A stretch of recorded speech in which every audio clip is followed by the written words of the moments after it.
మాత గోరక్షణ భూరక్షణ పర్యావరణ రక్షణ కోసం కశ్మీర్ నుంచి కన్యాకుమారి 4900 కిలోమీటర్లు 14 రాష్ట్రాల్లో పాదయాత్ర స్వామి 6 నెలల పాటు. ఈ గోమాత సంతతి రోజు 50,000కు పైగా అతి కిరాతకంగా చంపబడుతున్నాయి. గోహత్యలు ఆపాలని, గో ఆధారిత వ్యవసాయాన్ని ప్రోత్సహించాలని, ఈ భూమి పూర్తిగా రసాయనికాలతో నిండిపోయింది. ఈ భూమిని సారవంతం చేయాలంటే ఈ దేశీవాళి ఆవు పేడ ఆవు మూత్రం మాత్రమే శరణ్యమని, అలాంటి ఈ అంతరించిపోతున్న దేశీవాళి గోరక్షణ జరగాలని చెప్పి ఈ పాదయాత్ర ఊరూరు వాడవాడ కూడా ఈ గో మహత్యము, ఈ భూమిని ఏ విధంగా కాపాడాలి, ఈ పర్యావరణం ఏ విధంగా కాపాడాలి, మన భవిష్యత్ తరాలు ఈ పసిపిల్లలను ఏ విధంగా కాపాడాలని చెప్పి ముఖ్య ఉద్దేశంలో 140 కోట్ల జనాభా మంచి ఆరోగ్యంగా ఉండాలంటే మంచి పౌష్టిక పదార్థాలు ఆహారంగా తీసుకోవాలని, ఆ ఆహారము ఈ సారవంతమైన నేలతో మాత్రమే సాధ్యమని, అలాంటి సారవంతమైన నేలను నిర్మించాలంటే ఈ గోవు ఒకటే.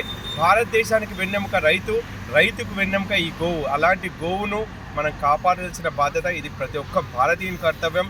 ఈ గోమాతకు ఏ పార్టీ లేదు, ఏ కులం లేదు, మనందరిది గోమాత.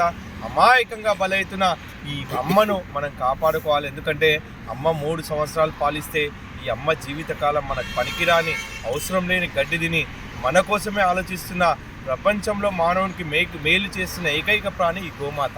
అలాంటి గోమాతను రక్షించుకుంటే మన భవిష్యత్ తరాలు మనందరం కూడా ఈ భూమిపై సుభిక్షంగా ఉంటామని చెప్పి ఈ పాదయాత్ర చేయడం జరిగింది. నా పేరు బాలకృష్ణ గురుస్వామి. భారత్ మాతా కీ జై. ఎక్కడి నుంచి ఎక్కడికి పోతున్నారు? కశ్మీర్ నుంచి కన్యాకుమారి వరకు దాదాపు ఇది 107వ రోజు పాదయాత్ర. ఇప్పటికి 2900 కిలోమీటర్లు పాదయాత్ర చేశాను. ఇంకొక 2000 కిలోమీటర్లు 80 రోజుల పాదయాత్ర ఉంది. కన్యాకుమారి వరకు వివిధ రాష్ట్రాల్లో ప్రతి ఊరు వాడ ఈ గోమహత్యాన్ని చాటాలని ఈరోజు ప్రత్యేకంగా ఈ గోమాతకు ఒక ఇరుముడి కట్టాం. ఈ ఇరుముడి మహత్యం ప్రపంచంలో ఇప్పటివరకు కూడా ఎవరు గోమాతకు ఇరుముడి కట్టలేదు. ఎందుకంటే లక్షలాదిగా అయ్యప్ప స్వాములు మాలలు వేసుకుంటున్నాం మనం. అయితే మన కోరికలు స్వామివారికి అభిషేకం చేసిన తర్వాత కోరికలు తిరుగుతుంది.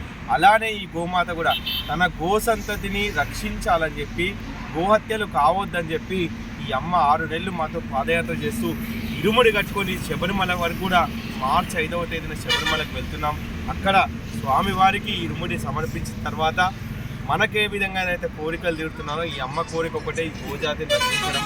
అదేవిధంగా స్వామి అయ్యప్ప మాల వేసుకున్న మనందరం కూడా ఈ గోవును రక్షించే విధంగా మనం ప్రయత్నం చేయాలని మీ అందరికీ. అందుకే ఈ ఇరుముడి ప్రతి ఒక్కరూ కొన్ని వందల మంది ఇప్పటికీ తల మీద పెట్టుకొని స్వామివారి